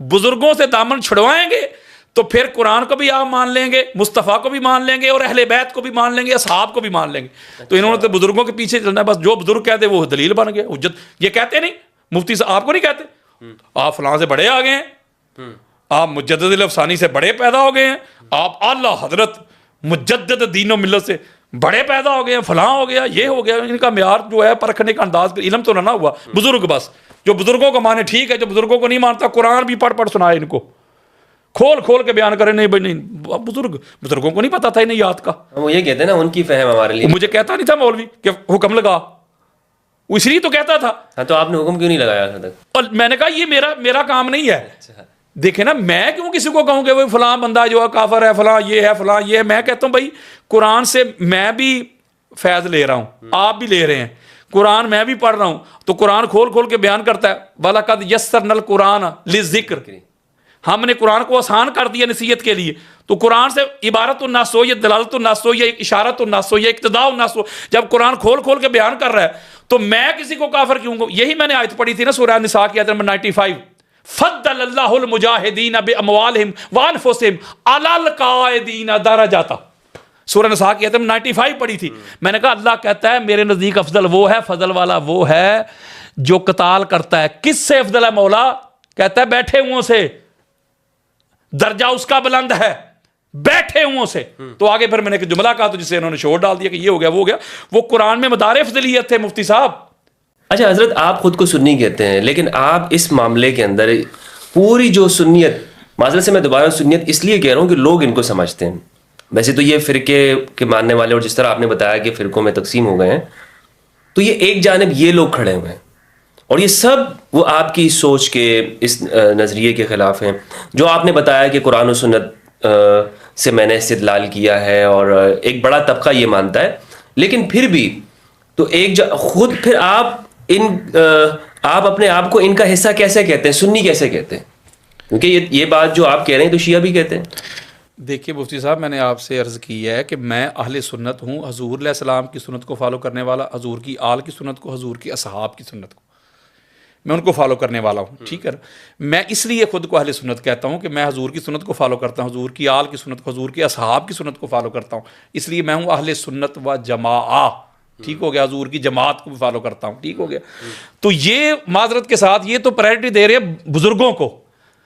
میں کہتا ہوں اچھا مجھے ایک بات بتائیں مفتی صاحب، جب قرآن مجید فرقان حمید کوئی بات بیان کرے، یار احادیث جو بات بیان کریں، آپ کہہ رہے ہیں کہ قرآن حدیث کو چھوڑ کے نیچے اتر آؤں، جس کا نمبر نیچے ہے، آپ پہلے کو چھوڑ کے جو اتھارٹی ہے، اتھارٹی کو چھوڑ کے آپ نیچے اس کی آگے برانچ کی طرف جا رہے ہیں، اس کو حجت اور دلیل مار رہے ہیں۔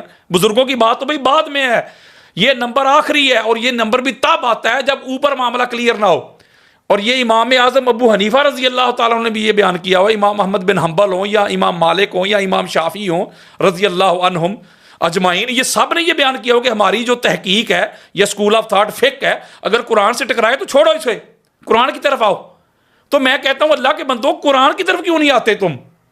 آپ کے خیال میں کیوں نہیں آتے قرآن کی جانب؟ اس لیے کہ ان کا پر وہ سارا معاملہ دھڑام کر کے زمین بوس ہو جائے گا، یعنی یہ قرآن میں ہے ہی نہیں بالکل۔ اچھا میں نے جب چیلنج کیا، مجھے ٹیلی فون کرتا ہے، بڑے بڑے نام ہیں، میں نام نہیں لے رہا ان کا، آؤ بھائی کرو مناظرہ، لیکن ہمارے اہل سنت کے طریق سے ہوگا۔ اچھا یہ کیا ہوتا ہے؟ قرآن کو سائڈ پہ کر کے، جیسے وہ مجھے کہتا تھا آپ قرآن نہ پڑھیں۔ اچھا کقرآن نہیں پڑھیں؟ مناظرہ سن لے، وہ کہتا آپ قرآن نہیں پڑھیں گے، آپ قرآن نہیں پڑھنا، آپ نے اب آیات نہیں پڑھیں گے، فلاں فلاں فلاں فلاں فلاں۔ یہ نہیں کریں گے, بند کریں, قرآن نہیں پڑھیں گے.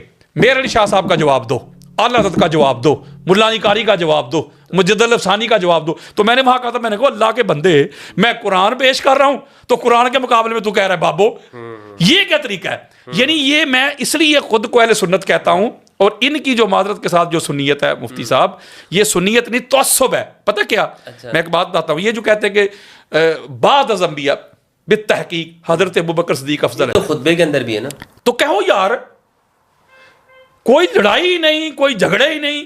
وہ کہتے ہیں جو نہ مانے وہ دال ہے, وہ گمراہ, وہ جہنمی, وہ سنی نہیں, وہ فلاں. اس پہ آگ لڑائی ہوتی ہے. ہم ایک اگلی بات ہے, مفتی صاحب ادھر رک جائیے گا, بڑی خاص بات ہے. جب یہ کہتے ہیں کہ بعد از انبیاء بالتحقیق حضرت ابوبکر صدیق افضل ہے, تو یہ پھر مولا علی علیہ السلام کے گستاخ تو نہیں نہ بنتے ہوں گے؟ یہ کہتے ہیں نہیں بنتے, نہیں بنتے, کہتے نہیں جی ہم نہیں بنتے. تو جب یاسین قادری یا مفتی فضل ہمدرد کہے کہ حضور کے بعد مولا علی افضل ہے, تو کہتے ہیں ابوبکر صدیق کا گستاخ. یعنی یہ کیسی ڈویلٹی ہے, یہ کیسا دورہ معیار ہے. ایک طرف آپ کہتے ہیں کہ جو یہ اپنا مسئلہ فدق ہے کہ حضرت ابوبکر صدیق نے جو فیصلہ کیا حق تھا, سچ تھا, تو ہم بی بی پاک کے گستاخ نہیں. اگر یاسین قادری کہے کہ نہیں بی بی پاک سچی تھی, تو کہتے ہیں ابوبکر صدیق کے گستاخ. میں کہتا ہوں یار یہ ڈویلٹی تو نہیں نہ ہونی چاہیے, ایسا کیوں ہے؟ یہ دورہ معیار ہے. یعنی جو اہل البیت کے لیے وہ حمیت کیوں نہیں ہے؟ مجھے جو سمجھ آئی ہے نا مفتی صاحب, مجھے سمجھ آیا کہ جتنی عظمتیں, جتنی رفتیں ہماری کتابوں میں لکھی ہوئی ہیں جی اہل بیت اطہار کے حوالے سے, خدا کی قسم سینہ ٹھنڈا ہو جاتا ہے. ایسے فضائل, ایسے مناقب, اہل بیت کی ایسی شان ہمارے بزرگ لکھ گئے ہیں. مجھے جو سمجھ آئی ہے نا یہ کیوں اس طرح کرتے ہیں, یہ ایک ہی وجہ ہے, فقط شیعہ کی ضد.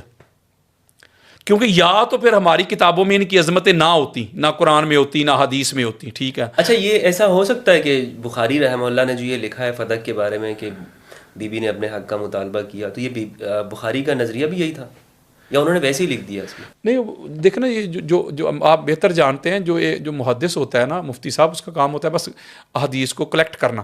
ہو سکتا ہے اندر اس تھوڑا بہت ایک بندے کا رجحان بھی ہوتا ہے, محدث مائل بھی ہوتا ہے کسی کی طرف, اس کا لگاؤ بھی ہوتا ہے, یہ اس پہ پابندی نہیں میں لگا سکتا, لیکن اصل کام اس کا ہوتا ہے احادیث کو جمع کرنا.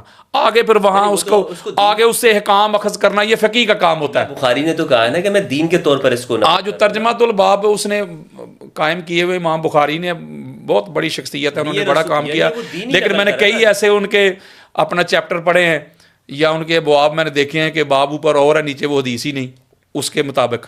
جیسے یہ اپنا یہ جو آمین بالجہر کا باب انہوں نے باندھا ہے, تو نیچے ایک بھی حدیث نہیں ہے, دکھائیں مجھے بخاری سے. انہوں نے بس فضیلت بیان کر دیا کہ جو فرشتوں کی آمین سے آمین مل جائے تو فضیلت ہے, آمین بالجہر تو ہے ہی کوئی نہیں, تو باب انہوں نے اوپر یہ باندھا ہوتا ہے. خیر یہ ایک اور موضوع ہے. میں صرف یہ کہنا چاہتا ہوں کہ مجھے جو سمجھ آئی ہے نا وہ فقط یہی آئی ہے کہ یہ لوگ جو ہے نا, چونکہ دونوں طرف معاملات تو ہوتے ہیں نا, تو جو بھی افضلیت علی کا قائل ہوتا ہے اسے یہ نکال دیتے ہیں. یہ کیوں نکالتے ہیں؟ نکالتے نہیں بلکہ وہ کہتے ہیں گمراہ ہے, فلاں ہے, فلاں ہے, فلاں ہے, تبذیلی ہو گیا. ہاں جی, یہ کب سے ایجاد ہوا یہ لفظ تبذیلی ہو گیا؟ یہ تو 100-150 سال سے, یہ جب سے ہندوستان میں یہ احمد رضا خان بریلوی ہیں, یہ جو آیا نا شدت عقائد میں, نظریات میں, یہ جو جنون ہے, یہ جو مذہبی دہشت گردی ہے, یہ یہاں سے سٹارٹ ہوئی ہے معذرت کے ساتھ. اب تو یہ کہتے ہیں جو ہاں جو یہ کہتے ہیں اپنے نام کے ساتھ رضوی نہ لکھو, بریلوی نہ لکھو, وہ سنی نہیں.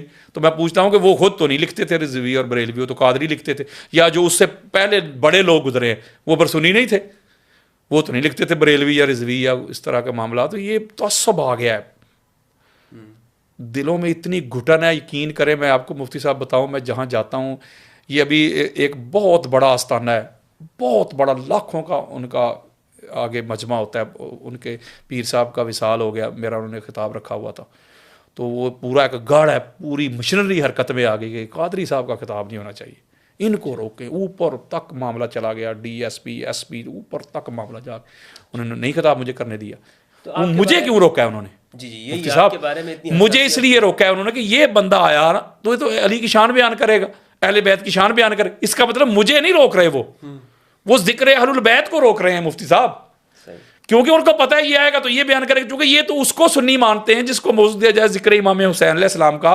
1 گھنٹہ خطاب کرنا اس نے, 50 منٹ وہ صحابہ کی شان سنائے اور 10 منٹ آخر پہ امام حسین کی سنائے, تو کہتے ہیں یہ سنی ہے پکا, یہ ہے ہمارا حال سنیت کا. تو معذرت کے ساتھ الحمدللہ لوگوں کو شاید مغالطہ لگ گیا کہ پتہ نہیں یاسین قادری صاحب پتہ نہیں فلاں ہو گئے ہیں فلاں ہو گئے ہیں. میں واللہ باللہ تاللہ میں سنی تھا، سنی ہوں، سنی رہوں گا. ٹھیک ہے نا؟ وہ رسول کی سنت والا سنی، اصل سنی، ان کی طرح نہیں، 2 نمبر سنی نہیں. حسینی سنی، علوی سنی، جعفری سنی، حسنی سنی. میں وہ سنی ہوں جو پیارے مصطفیٰ کی سنت کو فالو کرتا ہے، حضور کے آل کی سنت کو، حضور کے اصحاب کی سنت کو فالو کرنے والا سنی ہوں. میں معذرت کے ساتھ میں اس طرح کے معاملات والا سنی نہیں ہوں. میرا فرق صرف یہ ہے. میں تو اکثر کہتا ہوں، انہوں نے کہا جی مجھ سے انہوں نے انٹرویو لیا، انہوں نے کہا جی وہ سنی، وہ تو کہتے ہیں ہم سنی ہیں. میں نے کہا اپنی سنیت ثابت کرو. یہ بھی میں چیلنج کر رہا ہوں. یعنی آپ ان لوگوں کو بالکل سنیت ثابت کریں. کیسے اہل سنت ہیں وہ ثابت کریں. نہیں، یہ کہتے ہیں وہی 1400 سال سے جو اہل سنت چلے آ رہے ہیں، جو صحابہ چلے کیسے انہی کے اس پر اگر صحابہ کے ہاں یہ معاملہ جو انہوں نے کیا ہوا، اگر صحابہ کے ہاں یہ ہو ہی نہ تو پھر یہ کیسے سنی ہے جی؟ یہ جو مفاضلہ انہوں نے گھڑا ہوا ہے، یعنی اہل بیت طہارہ اور اصحاب کے درمیان، شیخین کے درمیان، تو یہ اگر صحابہ میں یہ معاملہ ہو ہی نہ تو پھر ان کا کیا علاج ہے؟ صحابہ تو کہا کرتے تھے کننا نخیر بعد رسول اللہ یا بابا. نہیں کہا کرتے تھے نا، لیکن انہوں نے اس کو مفاضلے کے طور پہ تو نہ لیا کہ جو ابو بکر کو نہیں مانتا وہ دال ہے، وہ یہ ہے، وہ ہے. بے شمار صحابہ کی جماعت تھی مولا علی علیہ السلام کو افضل مانتی تھی، تو ان کا پھر کیا کرنا ہے؟ اچھا ایسے بھی تھے. ہاں بے شمار تھے. عبداللہ ابن مسعود دیکھ لیں، امام محمد بن حنبل لے کے آئے فضائل صحابہ میں، دیگر کتب میں اپنا الاستیاب میں آئی ہے، صحیح سند کے ساتھ یہ روایت آئی ہے. بے شمار ہیں، بلکہ بے شمار حضرت عمر بن خطاب کا بھی یہ عقیدہ تھا، بلکہ ابو بکر صدیق کا بھی یہ عقیدہ تھا کہ علی افضل ہے. حضرت ابو بکر صدیق تو علی علیہ السلام کے آگے چلنا بھی گوارا نہیں کرتے تھے. اللہ. اور یہ امام ابن حجر مکی سے میں کٹر سنی کہاں سے لاؤں، بریلوی قسم کا بندہ، اتنا سخت یار بندہ جس نے پورے شیعہ مذہب کے خلاف کتاب لکھ دی ہے، السواق مہر کا کڑکتی بجلیاں. اتنا سخت بندہ یار، میں کیا جملہ بولوں. وہ لکھ گئے ہیں، حضرت ابو بکر صدیق کا قول لکھ گئے ہیں وہ، کہ ابو بکر صدیق کہتے تھے جنت میں جائے گا وہ جس کے ہاتھ میں علی کا پروانہ ہوگا. چلو بھائی، ابو بکر صدیق کا عقیدہ امام ابن حجر مکی جو خانہ کعبہ کے امام رہ چکے ہیں، جن کو سر پہ اٹھائے پھرتے ہیں بریلوی، وہ لکھ گئے ہیں. اب آگو کدھر جاتے ہو؟ تو لہٰذا یہ جو انہوں نے بنایا ہوا ہے نا کہ یہ کہیں گے جی اصحاب کا یہ طریقہ ہے، اصحاب کے عمادت کے ساتھ یہ جو کمپیریزن انہوں نے بنایا ہوا ہے نا، اصحاب کے بالکل بھی نہیں تھی یہ بات. بلکہ حضور علیہ السلام بھی جاتے وقت اصحاب کو تو کہہ کے گئے تھے 2 چیزیں تمہیں دے کے جا رہا ہوں، قرآن اور اہل البیت. اصحاب کو تو حضور کہہ رہے تھے کہ ان کو پکڑو گے تو لن تضلوا بعدی، میرے بعد گمراہ نہیں ہوں گے. ان کو تھوڑا کہا تھا حضور نے، یعنی صحابہ پر بھی اہل بیت کی پیروی واجب. بالکل. یہ حضور فرما کے میں تھوڑا کہہ رہا ہوں میری کیا اوقات ہے، میری کیا حیثیت ہے. کہیں امرین کہا، کہیں خلیفتین کہا، کہیں ثقلین کہا. تو یہ آقا علیہ الصلوۃ والسلام ہی تو دے کے گئے ہیں، اصحاب کو دے کے گئے ہیں. اور بخاری میں حضرت ابو بکر صدیق کا قول نہیں ہے، ان کا فرمان ہے صحیح بخاری میں کہ اہل بیت طہار کی، حضور علیہ السلام کی محبت حضور کی آل میں تلاش کرو. تو پھر اس کا مطلب یہ چیزیں توسب ہے اور کوئی چیز نہیں ہے. مفتی صاحب یہ ٹھیکیدار مان جاتے ہیں جی، جو اہل بیت سے محبت کرتا ہے یہ سنی نہیں ہے، یہ رافضی ہے، یہ فلاں ہے، یہ فلاں ہے. لیکن ایک دلیل بھی تو پیش کی جاتی ہے نا، کیا؟ جو واقعی ایک نظر آتی ہے یہ دلیل کے، وہ کہتے ہیں کہ رسول اللہ صلی اللہ علیہ وآلہ وسلم نے اپنے آخری ایام میں حضرت ابو بکر رضی اللہ تعالیٰ عنہ کو اپنے مصلی پہ کھڑا کیا، اور امام علی علیہ السلام نے ان تمام ادوار کے اندر کہ جب تک کہ آپ خلیفہ نہیں ہیں، ان صحابہ کرام خلفائے ثلاثہ کے پیچھے نمازیں پڑھی ہیں اور رسول اللہ کے اس فیصلے کو تسلیم کیا ہے. تو رسول اللہ نے حضرت ابو بکر کو مصلی پر امام بنایا، علی کو تو نہیں بنایا، تو افضل تو وہ ہوئے نا. یہ تو ایک دلیل، ایسی مضبوط دلیل ہے. یہ دیکھیں مفتی صاحب، یہ جو امامت ہوتی ہے نا، یہ فضل ہے، یہ بھی فضل ہے. اللہ کا بندہ امامت کرواتا ہے نا، یہ ایک فضل ہے ایک بندے کا. بالکل بالکل. تو اگر یہ اختلافی مسئلہ ہے چونکہ، لیکن میں اہل سنت کا موقف لے رہا ہوں کہ انہوں نے پڑھی، ٹھیک ہو گیا نا. اہل سنت کا موقف لے رہا ہوں نا کہ انہوں نے ابو بکر صدیق سامنے کھڑے ہوئے اور سارے اصحاب نے پڑھی، ٹھیک ہو گیا. مولا علی علیہ السلام بھی شامل تھے. میرا نقطہ سمجھیے گا مفتی صاحب. تو میں کہتا ہوں کیا آقا علیہ الصلوۃ والسلام نے، اللہ کے قرآن نے، یا کسی بھی آپ سورس کی طرف چلے جائیں کہ کسی نے یہ کلیم کیا ہو، یہ دعویٰ کیا ہو کہ جو بندہ امامت کرواتا ہے یہ اس کی افضلیت کی دلیل ہے، یعنی جو امامت کروائے گا وہ افضل ہوگا. آج اب نیچے اتر کے آ جائیں، آج آپ دیکھیں بڑے بڑے پیران اعظام ہیں، جن کے مرید آگے ہاتھ چومتے ہیں، پتہ نہیں کیا کچھ کرتے ہیں، وہ جب نماز پڑھتے ہیں تو اپنے مسجد کے مولوی کے پیچھے کھڑے ہوتے ہیں. کیا کسی مرید کا یہ عقیدہ ہے کہ جو میرے پیر صاحب ہیں نا ان سے وہ افضل ہے جن کے پیچھے میرے پیر صاحب کھڑے نماز پڑھ رہے تھے؟ ہے کسی کا عقیدہ؟ اور اگلی سب سے بڑی بات ہے، بخاری مسلم کھول کے دیکھ لیں، تاجدار کائنات، تاجدار اور حدیث صحیح ہے، آقا علیہ الصلوۃ والسلام نے حضرت عبد الرحمن بن عوف رضی اللہ تعالیٰ عنہ کے پیچھے نماز پڑھی ہے، فجر کی نماز. اب کوئی کسی کا یہ عقیدہ ہے مفتی صاحب کے حضرت عبد الرحمن بن عوف جو ہے حضور سے افضل ہو گئے چونکہ حضور علیہ السلام نے ان کے پیچھے نماز پڑھی ہے؟ او بھائی، جو نماز پڑھانے کی ہمارے ہاں جو پڑھائی جاتی ہیں جو شرائط مفتی صاحب، وہ ذرا پڑھ لیں نا آپ. وہ جب آپ وہ پڑھیں گے تو آپ کو پتہ چلے گا اس میں کون سی کمال والی بات ہے. بھائی میں کہتا ہوں وہ فضل ہے، کیا شرائط ہے ذرا بیان. فضل ہے، میں اس کی طرف جانا نہیں چاہتا، آپ سمجھتے ہیں. میں کہتا ہوں کہ جو فضل ہے نا، فضل ہے، لیکن یہ افضلیت کی قطعی دلیل نہیں کہ جو بندہ نماز پڑھا دے یہی دلیل ہے بھائی وہ افضل ہے. تو وہ تو حضور علیہ الصلوۃ والسلام نے بھی صحابی کے پیچھے پڑھ لی ہے.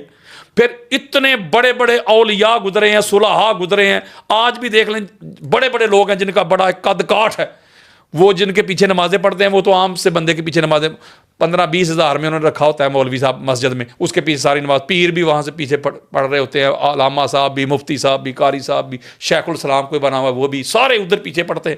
تو پھر کہو نا کہ وہی افضل ہے جو آگے ان کو نماز پڑھا رہا ہے. تو لہٰذا یہ کوئی دلیل نہیں ہے یہ کہ بھئی نماز پڑھانے والا امام جو افضل ہے تو پیچھے کھڑے ہوئے جو ہے مفضول ہو جاتے ہیں. یہ نہ کوئی دلیل ہے، بالکل بھی دلیل نہیں ہے. اور ایک اور بڑی خاص بات میں عرض کرنا چاہتا ہوں، یہ ہماری سیاستہ کی حدیث ہے. آقا علیہ الصلوۃ والسلام نے فرمایا کہ ان افضلکم من تعلم القرآن وعلمہ. یہ میں بھی کھول کے دکھا سکتا ہوں آپ کو حدیث صحیح کہ تم میں افضل وہ ہے، کون افضل؟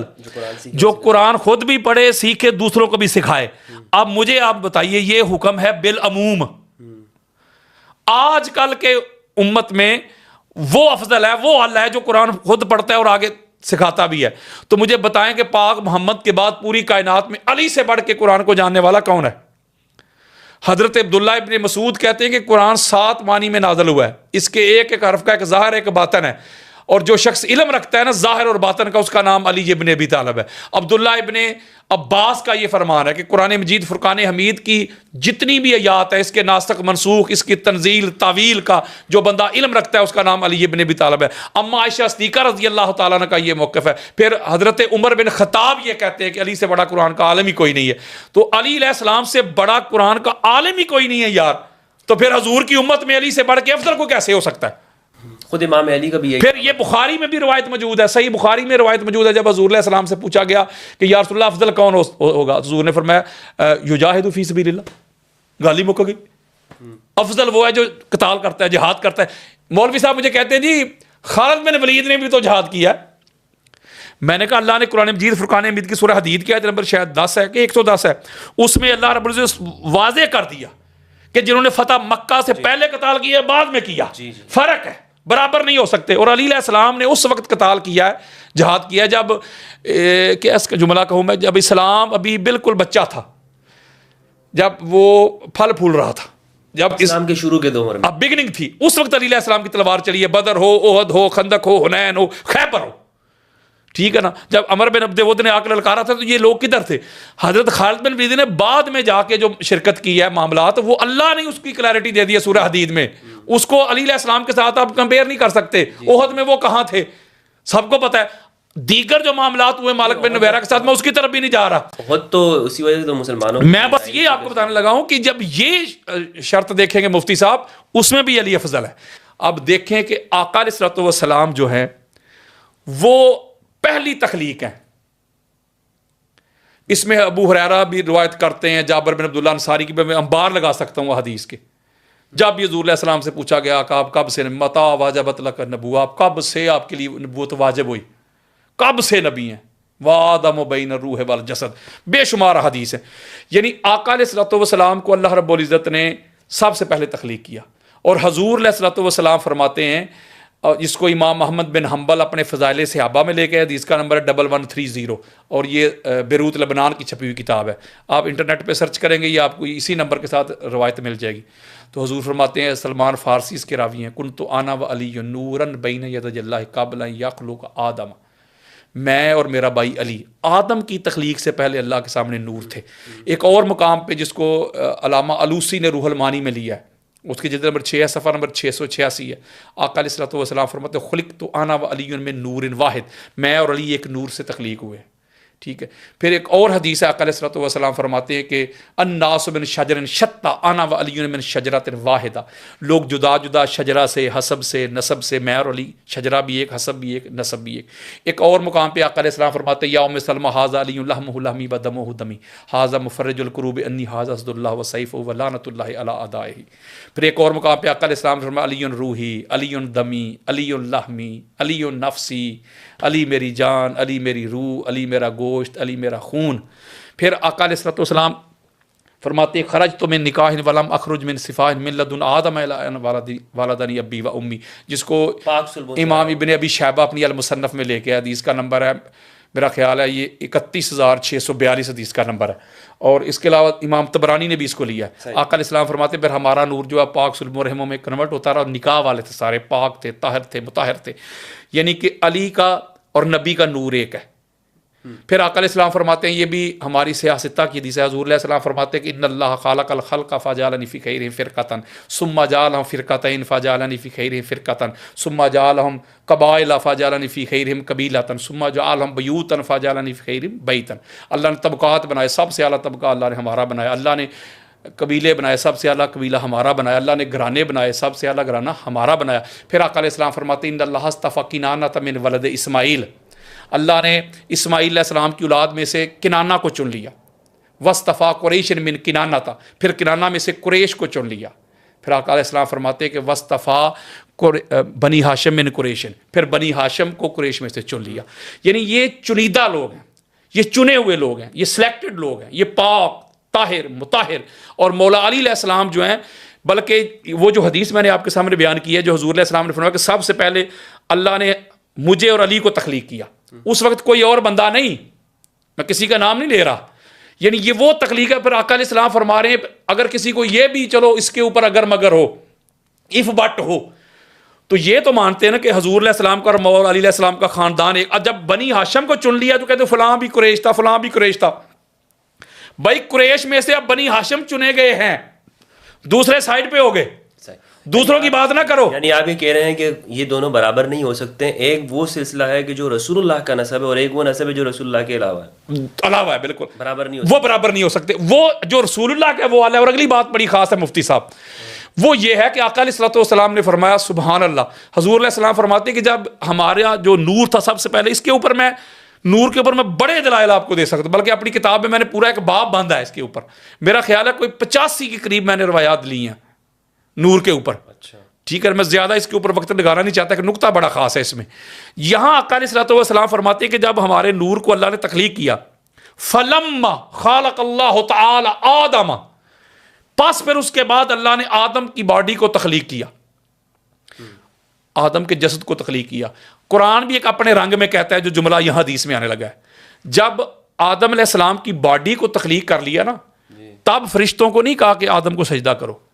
روایت کہتی ہے جو میں نے امام احمد بن حنبل کی فضائل صحابہ سے پڑھی ہے, روایت کہتی ہے پھر آقا فرماتے وَسَالَكَ ذَلِكَ النُّورَ فِي صُلْبِهِ, جب آدم علیہ السلام کی باڈی کو تخلیق کیا, پھر نبوت اور امامت, علی اور نبی کا جو سنگل نور واحد تھا, اس کو آدم علیہ السلام کے صلب میں رکھ دیا.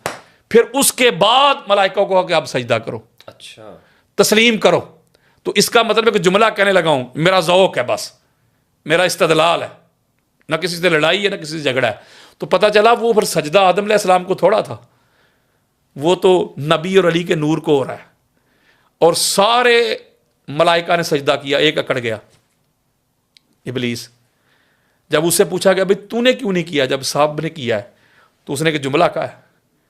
اس نے کہا کہ میری نظروں کے سامنے آدم بنے ہیں مٹی سے, تراب سے, میں بنا ہوں آگ سے, تو میں اس سے بہتر ہوں, میں آدم سے افضل ہوں, تو میں افضل ہو کے مفضول کو سجدہ کیوں کروں, میں بہتر ہو کے معاذ اللہ کمتر کو سجدہ کیوں کروں. تو آدم علیہ السلام مٹی سے تخلیق ہوئے تھے, یہ بات تو فرشتوں کو بھی پتا تھا, نہیں پتا تھا, تو شیطان نے کون سی نئی بات کر دی بھائی. اس کا مطلب ہے کہ بڑا خاص جملہ ہے مفتی صاحب, شیطان نے آدم علیہ السلام کے ظاہر کو دیکھا, اس کلبوت کو دیکھا, اس بشری پیکر کو دیکھا، آنا بشروں مثلکم کا جو رولا ڈالتے، اس بشری پیکر کو دیکھا، اس وجود کو دیکھا، ظاہر تے پھنس گیا۔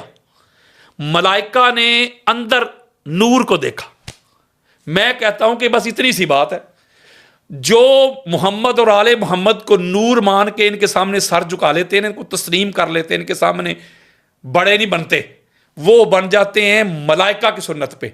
اور جو محمد اور آل محمد کے سامنے کھڑا ہو کے میں کرے نا، یا اپنے فضائل بیان کرے، وہ بن جاتا ہے ابلیس کی سنت پہ۔ اب یار لوگوں کی مرضی ہے کہ وہ فرشتوں کی سنت کو ادا کرتے ہیں یا شیطان کے پیروکار بنتے ہیں، بات تو سیدھی سی ہے۔ اور اگلی بڑی خاص بات ہے، میں مفتی صاحب اللہ کے فضل و کرم سے یہ عطا ہے بی بی پاک کی، میں آدم سے لے کے نا حضور علیہ السلام اور مولا علی علیہ السلام کا پورا نسب اسی وقت آپ کو پڑھ کے سنا سکتا ہوں، جو بخاری میں آیا ہے سرکار عدنان سے لے کے آگے تک، اور جو امام طبرانی نے، ابن اسحاق نے، یا دیگر ہماری اہل سنت کی کتابیں جو بھری پڑی ہیں، جنہوں نے آدم سے لے کے پورا نیچے تک لائے، میں سارے کا سارا آپ کو ابھی نسب سنا سکتا ہوں۔ جزاک اللہ، بہت شکریہ۔ بس میرا ایک مختصر سوال ہے لاسٹ، وہ یہ کہ امام علی علیہ السلام کی افضلیت پر آپ کے پاس قرآن سے کوئی ایسی ٹھوس دلیل ہمارے ناظرین کے سامنے رکھیں کہ جس طرح انہوں نے کہا کہ تقویٰ ہے، مفتی صاحب کوئی ایک دلیل بیان کر دیں۔ مفتی صاحب تقویٰ، اگر آپ قرآن مجید کا مطالعہ کریں، اسٹڈی کریں، چونکہ یہ پوڈ کاسٹ ہو رہا ہے، یہ پوڈ کاسٹ میں ایک بات تن لگاؤں، بڑی خاص بات ہے آپ کے لیے، آپ ذرا موبائل میں پڑھا، ساری تحقیق پڑی ہوئی ہے، چونکہ ایک پوڈ کاسٹ ہے، میں اس کو زیادہ لیکچر کے طور پہ لانا نہیں چاہتا تھا۔ دیکھیں قرآن مجید فرقان حمید کی متعدد آیات ایسی میں بھی پڑھ سکتا ہوں جس میں اللہ نے کہا کہ متقی بھی وہی ہے جو جہاد کرتا ہے۔ ٹھیک ہے، میری بات سمجھیں مفتی صاحب، میری بات سمجھیں پلیز۔ اللہ کہتا ہے تم کیا سمجھتے ہو کہ متقی وہ ہے جو گھر میں کمرے میں بیٹھ جائے، اللہ کرے، بس نماز پڑھے، روزے رکھے، حج کرے، تلاوت کرے، وہ کیا بات ہے جی حاجی صاحب کی متقی؟ اللہ کہتا ہے نہیں، متقین وہ ہیں جو جا کے قتال کرتے ہیں، صدیق بھی وہ ہیں جو متقی ہیں۔ تو اس کا مطلب ہے آپ کہتے ہیں کہ آپ کے پاس کوئی ٹھوس دلیل نہیں قرآن سے، میں آپ کو 50 دیتا ہوں۔ قرآن نے مدار افضلیت میں سب سے بڑی دلیل بیان کی علم، وہ بھی علی کے پاس، بے شمار آیات پڑھ سکتا ہوں۔ قرآن نے دلیل دی جہاد، علی کے پاس، علی سے بڑا کوئی مجھے مجاہد دکھائے، قتال لڑنا، علی سے بڑا لڑائی کرنے والا دکھائے۔ اس کے علاوہ نسب، حسب، زہد، ورا، پھر نصرت، اللہ اور اللہ کے رسول کے دین کی نصرت کرنا، اس کے علاوہ مومن، فاسق، یہ میں آپ کو مدار افضلیت بیان کر رہا ہوں جو آپ کہتے ہیں کہ نصوص پیش کریں۔ اس کے علاوہ تقویٰ میں نے آپ کے سامنے بیان کر دیا، علم، پھر نسب، پھر حسب، پھر زہد، پھر قیام، پھر سخاوت، پھر مال خرچ کرنا، اور مال اللہ نے شرط لگائی حلال کما کے خرچ کرنا۔ جسے خیبر میں کہا گیا لَأُعْطِيَنَّ الرَّايَةَ غَدًا رَجُلًا يُحِبُّ اللَّهَ وَرَسُولَهُ وَيُحِبُّهُ اللَّهُ، محبت والی بات بھی ہو گئی۔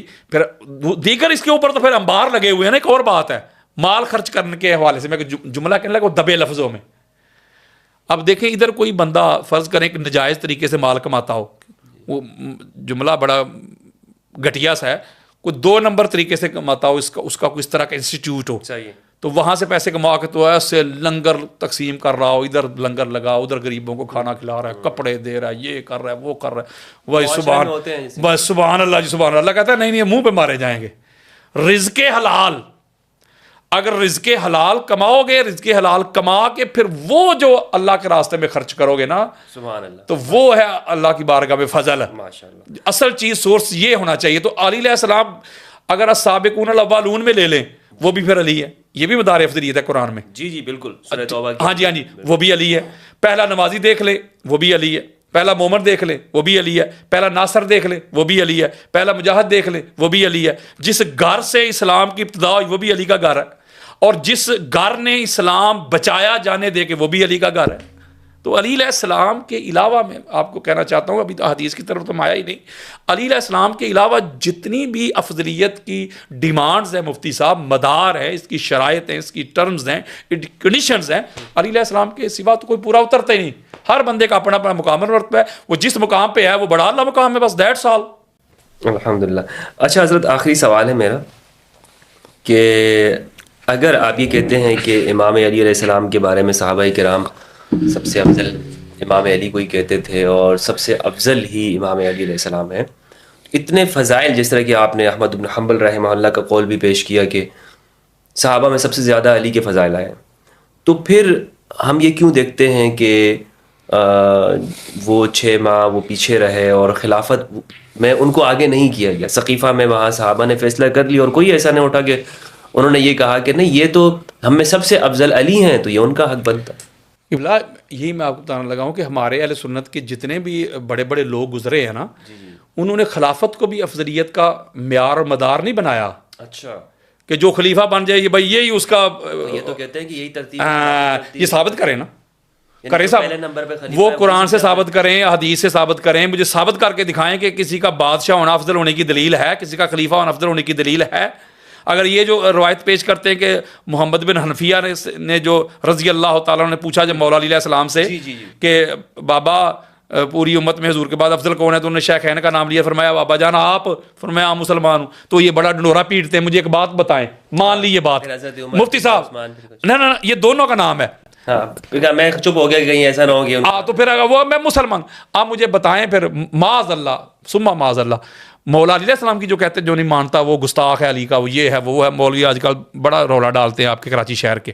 میں ایک سوال پوچھتا ہوں، پھر علی علیہ السلام تو پھر کہہ رہے ہیں میں عام سا مسلمانوں کی طرح، پھر مولا علی علیہ السلام کا درجہ پھر عام سا ہو گیا نا یار، وہ خود کہہ رہے ہیں، روایت کے الفاظ تو یہی ہیں، روایت کے الفاظ تو پھر یہی ہیں، اس کا مطلب ہے وہ افضل ہے۔ تو مولا علیہ السلام عام خاص نہیں، تو عام کا اطلاق کر کے دکھائیں مجھے، جیسے عام مسلمان آج کل ہے، پھر معاذ اللہ اس طرح ہے مولا علیہ السلام۔ مفتی صاحب یہ بالکل بات نہیں ہوتی، یہ جہل لوگ ہیں۔ میں بخاری مسلم سے انبار لگا دیتا ہوں کسی وقت۔ آقا علیہ الصلوۃ والسلام نے خود فرمایا کہ مجھے یونس علیہ السلام سے افضل نہ کہو، بلکہ وہ جو مجھے یونس علیہ السلام سے افضل کہتا ہے کذاب ہے، میں اجازت ہی نہیں دیتا۔ کہیں فرماتے ہیں مجھے موسیٰ علیہ السلام سے افضل نہ کہو، کہیں فرماتے ہیں مجھے کسی بھی نبی سے افضل نہ کہو۔ تو اس کا مطلب ہے کہ جو حضور علیہ السلام کو کہتے ہیں بھائی دنیا تے آیا نہ تیری کوئی مثال دا، میں لب کے لے آواں کتھوں سونا تیرے نال دا، بعد از خدا بزرگ توئی قصہ مختصر، ان کا پھر کیا کرنا ہے؟ یہ تو نبی کے گستاخ ہے۔ حضور فرما رہے ہیں مجھے افضل نہ کہو، تو ہمارا عقیدہ ہے حضور ساری کائنات سے افضل ہے۔ یہ فرمایا مجھے حضرت عیسیٰ پر بھی فضیلت، بالکل۔ تو اس کا مطلب یہ ہوتا ہے کہ جو بڑا ہوتا ہے مفتی صاحب، جو بڑا ہوتا ہے یہی تو اس کا بڑا ہونا ہے، کہ بڑا ہو کے بھی کہے کہ میں بڑا نہیں۔ یہاں پر انٹرسٹنگ سوال ہے، میں بس یہ اسی پر اختتام کرنا چاہوں گا کہ حضرت ابوبکر رضی اللہ عنہ کی خلافت منعقد ہو گئی ہے، سب صحابہ نے کر لی ہے، لیکن اس کے باوجود بھی وہ امام علی علیہ السلام کے گھر پہ آ رہے ہیں اور پوچھنا چاہ رہے ہیں کہ آپ کیوں پیچھے ہیں۔ تو کیا وجہ ہے؟ یعنی وہ یہ سمجھ رہے ہیں نا کہ علی کے پاس تو آنا ہے نا، وہاں سے منظوری تو ضرور لینی ہے، ان کا جو مقام و مرتبہ ہے۔ یہ جو جس روایت کی طرف آپ نے اشارہ کیا ہے جیسے صحیح بخاری میں، اس میں اور بھی بڑا کچھ ہے مفتی صاحب، خدا کی قسم۔ مولا علی علیہ السلام نے تو ایسی پتہ نہیں، یہ مولا نے فرمایا ابوبکر اکیلے آنا، فلاں بندہ ساتھ نہیں آنا چاہیے۔ کیوں بھائی؟ عمر کا نام لیا، کیوں بھائی؟ کیوں؟ لفظ لکھے ہوئے بخاری میں، نام لکھا ہوا ہے، تو اس کا تو بہت کچھ ہے۔ لیکن میں آپ کو ایک بات بتانے لگا ہوں، بلکہ حضرت ابوبکر صدیق جو ہے رضی اللہ تعالیٰ عنہ، انہوں نے فرمایا کہ میں ہر حال میں جاؤں گا، مجھے علی سے کوئی خطرہ نہیں ہے، مجھے علی سے کوئی خدشہ نہیں ہے۔ وہ آئے ہیں اور روئے ہیں آ کے، اور وہاں پر انہوں نے کہا کہ ابوبکر کو حضور علیہ السلام کی اہل بیت اطہار جو حضور کی آل اولاد علی، آپ جو تو اپنی اولاد سے کئی درجہ بلند پیاری ہے، ٹھیک ہے۔ میں ایک بات کہنا چاہتا ہوں اس پہ مفتی صاحب، میں اس کو ڈسپیوٹ کی طرف لانا نہیں چاہتا، میں ایک جملہ کہنے لگا ہوں۔ مولا علی علیہ السلام کا حق تھا خلافت، مولا علی علیہ السلام میں قابلیت زیادہ تھی، میرٹ پہ تھے، سارا کچھ تھا، لیکن مولا علی علیہ السلام خاموش ہو گئے ہیں، امت کی ہو گئے ہیں نا۔ جی بالکل۔ تو میں سمجھتا ہوں کہ لہٰذا اس کے اوپر خود بھی فرمایا جی ہاں جی بالکل، تو لہٰذا جو مولا علی علیہ السلام نے اپنا حق ہوتے ہوئے، قابلیت بھی ہے، میرٹ بھی ہے، حق بھی ہے، سارا کچھ ہے امام نے، ہاں جی، تو مولا علی علیہ السلام نے اپنا حق ہوتے ہوئے کسی ان کے خلاف نہ قیام کیا ہے، نہ کوئی خروج کیا ہے، نہ کوئی تلوار چلائی ہے، بلکہ مشکل معاملات میں ان کی سپورٹ بھی کرتے رہے۔ جی جی بالکل۔ تو لہٰذا میں سمجھتا ہوں کہ اس کو ہمیں بنیاد بنا کے اس طرح کی لڑائی جھگڑے یہ وہ فلاں فلاں کرنا نہیں چاہیے۔ ٹھیک ہے، جو علی ہے بس علی ہے، بس علی ہے، بس علی، علی جیسا کوئی نہیں بس۔ بہترین۔ اچھا، ابھی امام علی علیہ السلام کی ولادت کے حوالے سے میں چاہتا ہوں کہ آپ کے ساتھ ایک دو چار سوال اس حوالے سے ہو جائیں، تو چلیں وہ ہم نیکسٹ اس میں کر لیتے ہیں، پھر اس کو ہم انشاءاللہ اختتام کرتے ہیں۔ دوستو، یہ تھے ہمارے ساتھ علامہ یاسین قادری صاحب حفظہ اللہ، جو کہ کراچی تشریف لائے اور بالکل چارہ یہ تھکے بھی ہوئے ہیں اور پروگرام میں بھی انہوں نے جانا ہے۔ تو بس وہ تو میں نے ان کو گرفتار کر لیا کہ بس اب گفتگو کرنی ہے، تو اس لیے میں ان کا بابر شکریہ ادا کر رہا ہوں۔ اس حوالے سے آپ کا کوئی سوال ہو اس موضوع کے اوپر تو آپ ضرور کیجیے گا، انشاءاللہ اس پر میری کوشش ہوگی کہ ہم نیکسٹ ٹائم ضرور بیٹھیں علامہ یاسین قادری صاحب کے ساتھ۔